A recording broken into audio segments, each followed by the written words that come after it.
হয়, মই বৰ্তমান উপস্থিত আছোঁ শিৱসাগৰৰ বেতবাৰী মৌজাৰ খাটপথাৰত। আৰু এই বেতবাৰী মৌজাতে কেন্দুগুৰি বৰপাত্ৰ গোহাঁই গাঁৱত আহোম ৰাজত্বকালৰে বৰপাত্ৰ ডাঙৰীয়াসকলৰ 7টা মৈদাম আছে। মৈদামসমূহ সঠিকভাৱে সংৰক্ষণৰ বাবে ইয়াত বাউণ্ডেৰী ৱাল নিৰ্মাণৰ বাবে প্ৰথমটো পদক্ষেপ আজি গ্ৰহণ কৰিছে।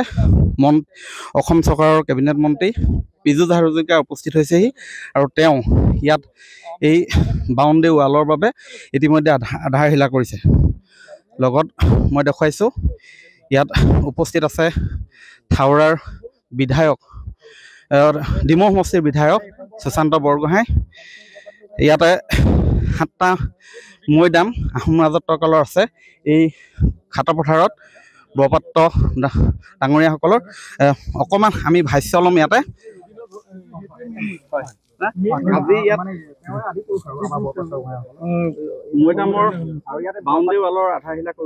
আজি এই অঞ্চলত আমি য'ত আছোঁ ইয়াতে বৰপাত্ৰ গোহাঁইসকলৰ মৈদাম আছিলে আৰু এই মৈদামখিনিক আমি সংৰক্ষণ কৰাৰ কাৰণে ব্যৱস্থা গ্ৰহণ কৰিছোঁ।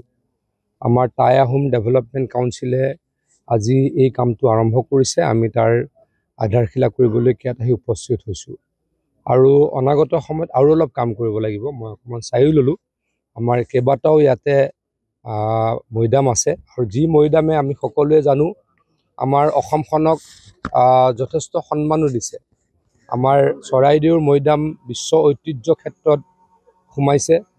গতিকে অসমখনলৈকে সন্মান কঢ়িয়াই আনিছে আমাৰ মৈদামে। গতিকে এইকেইটা মৈদামো পৰৱৰ্তী সময়ত আমি খুব ভালদৰে ৰাখিব লাগিব। তাৰ কাৰণে নিশ্চয়কৈ কাম কৰিম।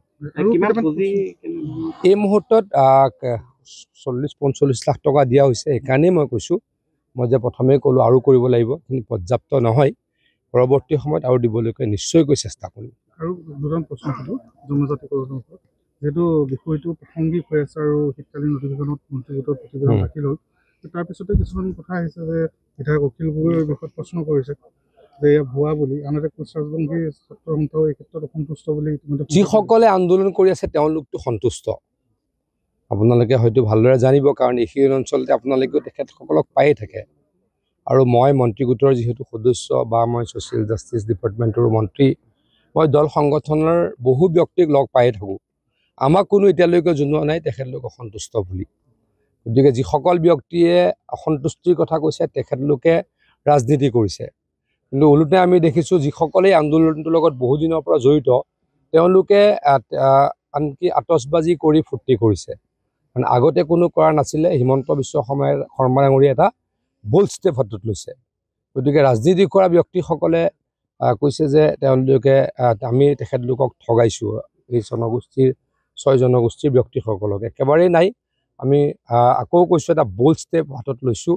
নিশ্চয়কৈ পৰৱৰ্তী সময়ত এই ব্যক্তিসকলে জনজাতিকৰণ হ'ব বা তেখেতলোকে জনজাতি হিচাপে নিজকে চিনাকি দিব পাৰিব। যিকেইগৰাকী ব্যক্তিৰ কথা আপোনালোকে কৈছে তেখেতলোকে অকল ৰাজনীতি কৰিব খোজে। তেখেতলোকৰ ভোটৰ ভয়ত এইবিলাক কথা কৈছে। কিজানি তেওঁলোকে ভাবে ৰাইজে হিমন্ত বিশ্ব শৰ্মা ডাঙৰীয়াক আৰু মৰম কৰিব, বিজেপিক আৰু মৰম কৰিব। গতিকে তেখেতলোকৰ চকুত টোপনি নোহোৱা হৈছে। গতিকে তেখেতলোকে এই কথাবিলাক কোৱা আৰম্ভ কৰিছে, কৈছে, কিন্তু ৰাইজে এই কথাত ভৰ নিদিয়ে।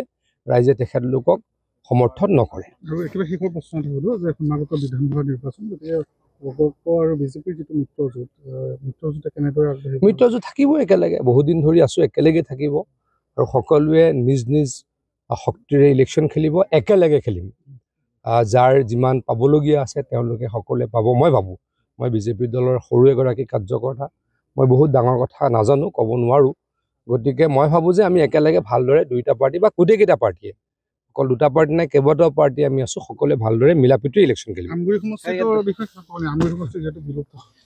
আমাৰ ডিমৌ সমষ্টিৰ বিধায়ক সুশান্ত বৰগোহাঁই আজি ইয়াতে মৈদামৰ ইয়াতে বাউণ্ডেৰী ৱালৰ চাওক, আমি পৰ্যায়ক্ৰমে আমাৰ এই সমষ্টিটো সজাই পৰাই তুলিবলৈ চেষ্টা কৰিছোঁ আৰু যিবিলাক আমি অনুদান আনিব লাগে সেই অনুদানবিলাক আনিছোঁ। মাননীয় ময়ূৰ বৰগোহাঁই আমাৰ টাই আহোম ডেভেলপমেণ্ট কাউন্সিলৰ অধ্যক্ষ, তেওঁ আজিৰ দিনটোত এনেধৰণৰ ডাঙৰ ডাঙৰ কাম ল'ব পৰা সক্ষম হৈছে। কাৰণ মাননীয় মুখ্যমন্ত্ৰী ডাঙৰীয়ে পুঁজিও আগতকৈ বৃদ্ধি কৰি দিছে। সেইকাৰণে আমি আপোনালোকে চাব যে পালেঙিলৈ সোমাই যোৱা যিখন পালেঙি আমাৰ ৰাজধানী 200 বছৰীয়া, তাত এখন গেট হৈছে। ইয়াত 40 লাখ টকাই দিয়ে এটি বাউণ্ডেৰী ৱালৰ প্ৰথম পৰ্যায়ৰ কাম আৰম্ভ হৈছে আৰু দ্বিতীয় পৰ্যায়ৰ কাম প্ৰায় 1 কোটি টকালৈকে হ'ব। আদি কৰি আমাৰ যিবিলাক সংৰক্ষণ কৰিবলগীয়া আমাৰ ইতিহাসে দিয়া সকলোখিনি আমি সংৰক্ষণ কৰি গৈ আছোঁ, যাতে ইতিহাসৰ পাতত এইটো বিলুপ্ত হৈ নাযায়। হয়, এয়া মই দেখুৱাইছোঁ যে টাই আহোম উন্নয়ন পৰিষদে এই ক্ষেত্ৰত পদক্ষেপ লৈছে। ইয়াতে এই স্থানতে আছে এইখন শিৱসাগৰ বেতবাৰী মৌজাৰ যি খাটপথাৰ আছে, ইয়াতে বৰপাত্ৰ গোহাঁই ডাঙৰীয়াসকলৰ আহোম ৰাজত্ব কালত বৰপাত্ৰ গোহাঁই দা ডাঙৰীয়াসকলৰ ইয়াত সাতোটা মৈদাম আছে। ইয়াত ৰাজমন্ত্ৰী ৰুদ্ৰেশ্বৰ বৰপাত্ৰ গোহাঁই, বলিয়া বৰপাত্ৰ গোহাঁই, লাঙি বৰপাত্ৰ গোহাঁই, এনেকৈ ধৰণে সাতোগৰাকীৰ দা ডাঙৰীয়াৰ মৈদাম আছে। আৰু এই মৈদামসমূহ বিভিন্ন সময়ত সংৰক্ষণৰ বাবে দাবী উত্থাপন হৈ আহিছিলে আৰু তাৰে প্ৰথমটো পদক্ষেপ হিচাপে ইয়াত আজি এই মৈদামৰ চাৰিওকাষে যাতে বাউণ্ডেৰী ৱাল দিব পৰা হয়, তাৰ বাবে আজি এই আধাৰশিলা কৰিলেহি মন্ত্ৰী অসম চৰকাৰৰ কেবিনেট মন্ত্ৰী পীযুষ হাজৰিকাই। আপুনি বিচৰা বাতৰি পাব কেৱল নিউজ 18 এপত। নিউজ 18 এপ ডাউনলোড কৰিবলৈ স্কেন কৰক এই QR কোড। গুগল প্লে ষ্টৰতো পাব এই নিউজ 18 এপ।